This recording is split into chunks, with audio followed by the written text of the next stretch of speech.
समझारे निशानी एक दया नहीं आई यशोदा सुन माई।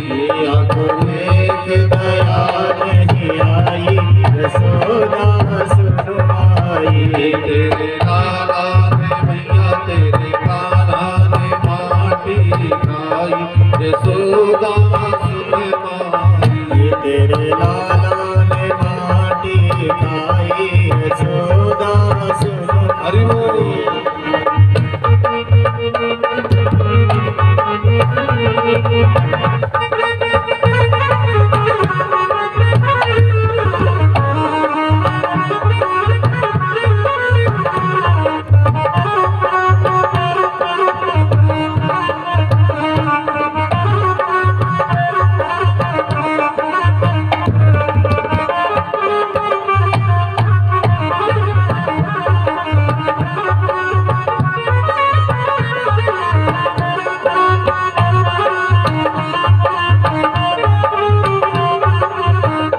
यशोदा ने भगवान का मुख खुलवाया। अगर मिट्टी खाई होगी तो मोहड़े में जरूर लगी होगी। मोहन को मुखड़ो खुलवायो मोहन को मुखड़ो खुलवायो दीन लोकया में दर्शन पायो। दीन लोक को दर्शन पायो। तब विश्वास जसो नहीं आयो। तब विश्वास जसो नहीं आयो। तब विश्वास जसो नहीं आयो। तब विश्वास जसो नहीं आयो। पूर्ण ब्रह्म कनाई यशोदा सुन माई। पूर्ण ब्रह्म कहाई यशोदा सुन माई। तेरे लाला ने मैया तेरे कान्हा ने माटी खाई यशोदा सुन माई। तेरे लाला ने माटी खाई यशोदा सुन माई। और भगवान क्या सोचते हैं अपने मन में? भगवान अपने मन में सोचते हैं कि अरे महाराज इस मिट्टी में जो स्वाद है, मिट्टी में जो आनंद है, ये तो और किसी माखन मिश्री में मिला ही नहीं। भगवान कहते हैं ऐसो रस नहीं है माखन में। ऐसो रस नहीं है माखन में। मेवा मिश्री और ताखन में।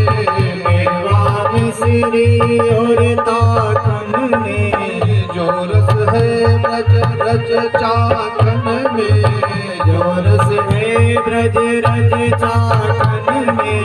जो रस है ब्रज रज चाखन में। जो रस है ब्रज रज चाखन में। यहाँ मुक्ति की मुक्ति कराई यशोदा सुन माई। मुक्ति की मुक्ति कराई यशोदा सुन माई।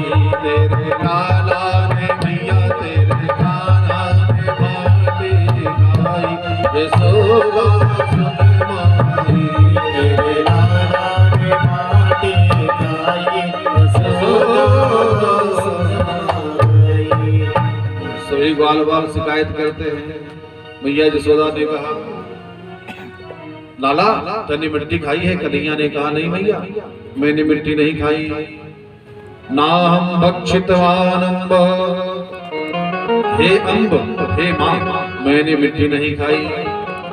ना हम भक्षितवान अम्ब ई सर्वे मिथ्याभिशंसिनः। ओ यदि सत्यम गिरस्तरहि समक्षम पश्य मे मुखम।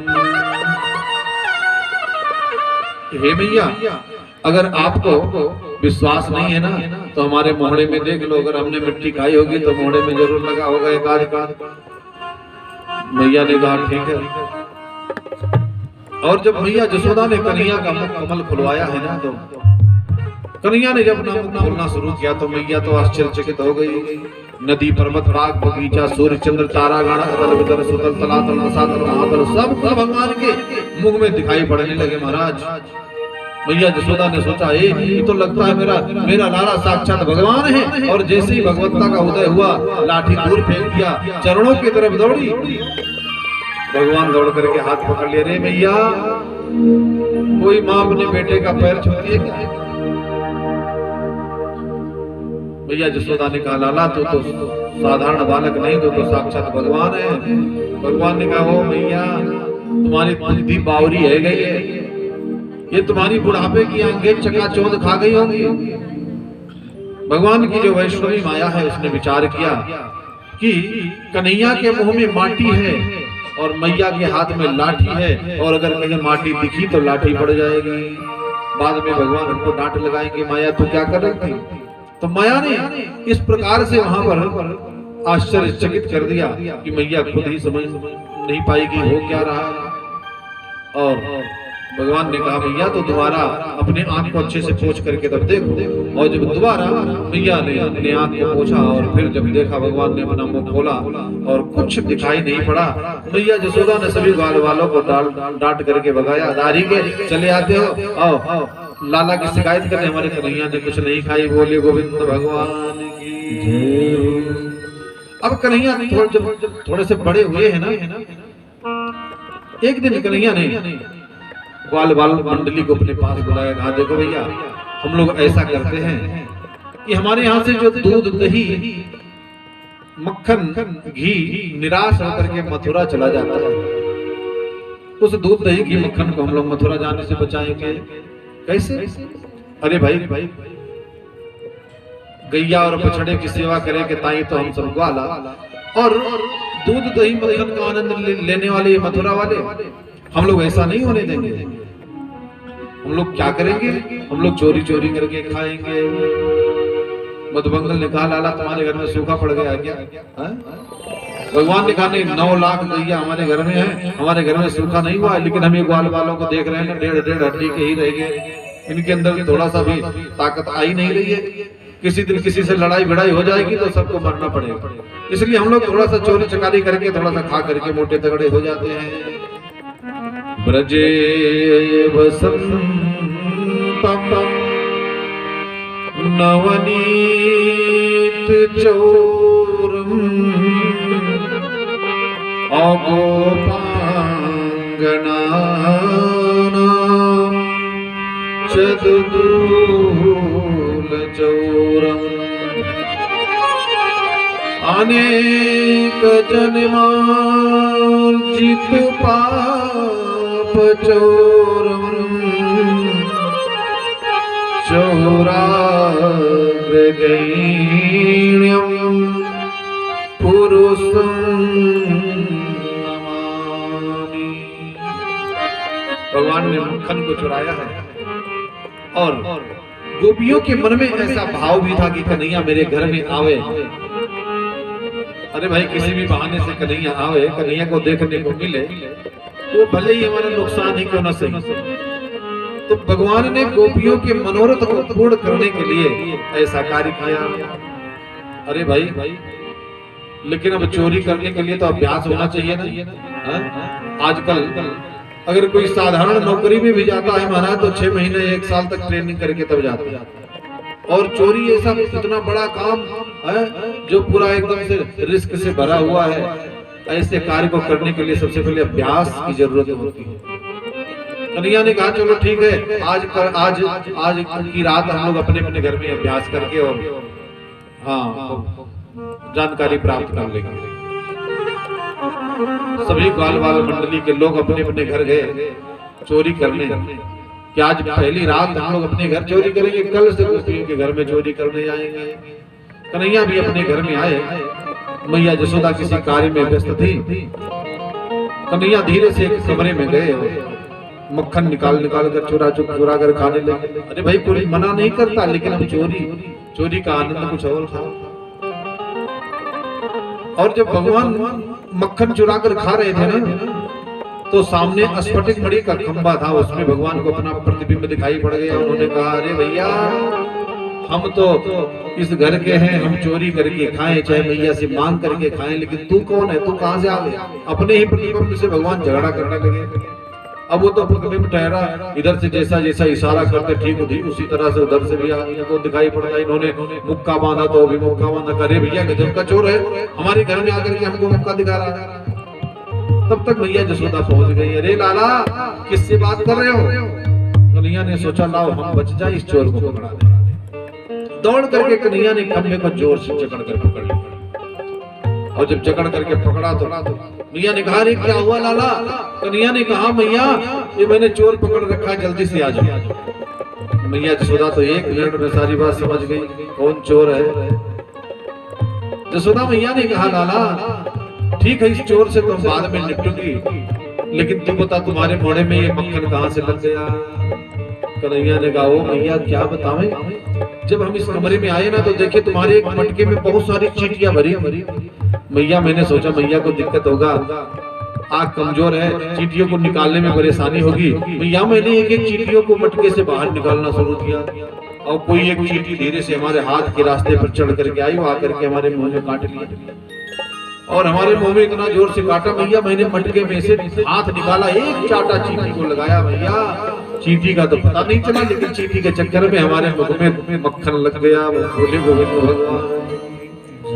मैया खिल खिल खिल खिल करके हंसने लगी, कल का छोकरा हमको पागल बना रहा। और जैसे मैया हंसी ना तो भगवान दौड़ करके मैया के साड़ी में अपना मुंह पहुंच करके और ग्वाल बाल मंडली के बीच पहुंच गए। क्यों भैया बताइए कैसे रही आज की चोरी? कोई उधर से अपना सिर पकड़ करके आ रहा है, कोई पीठ पकड़ करके आ रहा है। कन्हैया ने पूछा रे क्या हुआ? ग्वाल बालों ने कहा लाला मैया ने पकड़ा है और इतना पिटाई किया कि पूरा पीठ दर्द कर रहा है, हाथ दर्द कर रहा है। सब लोगों ने अपना अपना दर्द वहां पर बयां किया। ग्वाल बालों ने कहा कन्हैया तुम्हारी चोरी कैसी रही? कन्हैया ने कहा लो कर लो बात, हमने चोरी भी किया, मैया पकड़ भी ली, और मैया को ऐसा बावरी बना दिया कि मैया जान भी नहीं पाई कि हमने चोरी किया है। सारे ग्वाल वालों ने कहा कन्हैया तो तू पक्का चोर है। ब्रजे वसंतम नवनीत चोरम, कन्हैया तू पक्का चोर है, आज से तू हमारा सरदार और हम सब तुम्हारे साथ रह करके और चोरी का कार्य करेंगे। अब भगवान ने माखन चोरी की लीला कर रहे हैं। तो ग्वाल वालों ने कहा ठीक है भाई, तो हम लोग एक मंडली बना लेते हैं, मंडली का कुछ नामकरण कर लेते हैं। कन्हैया ने कहा नामकरण हो गया बाल गोपाल चोर विद्या प्रचार मंडल, और उसके अध्यक्ष हो गए स्वयं भगवान श्री कृष्ण, और होने लगी घर घर में चोरी। बोलिए गोविंद भगवान की जय हो। और इतना भयंकर चोरी किए हैं भगवान ब्रजमंडल में, सभी गोपियां त्राहि त्राहि करने लगी। सबके मन में था ना कि मेरे घर में आवे, तो भगवान वहां जाकर के अच्छा खाते भी हैं, बंदर को भी खिलाते हैं, ग्वाल वालों को भी खिलाते हैं, और साथ में मटके भी फोड़ देते हैं। हाँ अब हुआ ऐसा महाराज, भगवान ने देखा कि गोपियां सब परेशान हैं, तो वो सब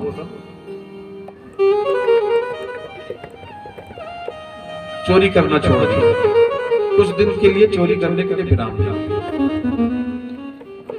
अब जब चोरी करने लगे विराम दिए तो गोपियां परेशान हो गई कि आजकल कन्हैया चोरी करने नहीं आते, क्या किया जाए।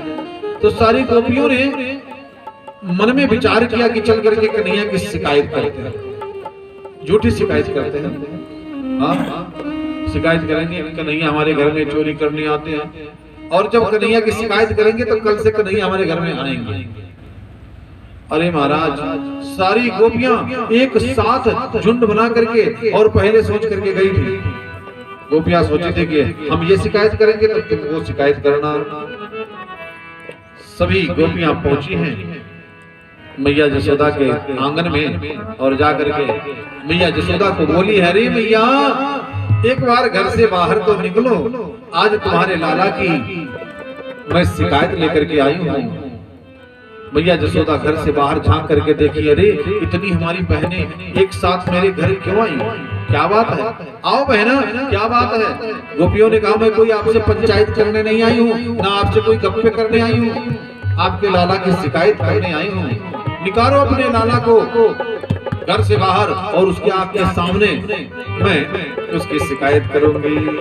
मैया जसोदा ने कन्हैया को बुलाया, कन्हैया आकर के खड़े हुए और गोपियां शिकायत करती, बहुत ही सुंदर शिकायत करती है।